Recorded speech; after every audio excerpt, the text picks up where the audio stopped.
Wisdom of Solomon, chapter 15, verse 8. Listen good. In employing his labors lewdly, he maketh a vain god of the same clay.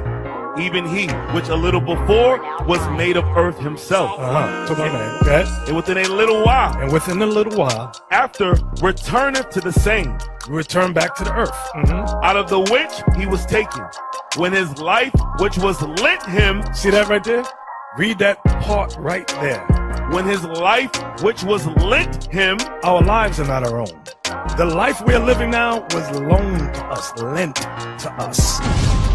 You think you're alive because your mama had you. No. The fact that you're breathing, that's a loan. God is lending you that. Read it again. When his life, which was lent him, shall be demanded. It's going to be demanded. That breath you're taking right now will be demanded one day. We must all acknowledge that thing. Let's go back.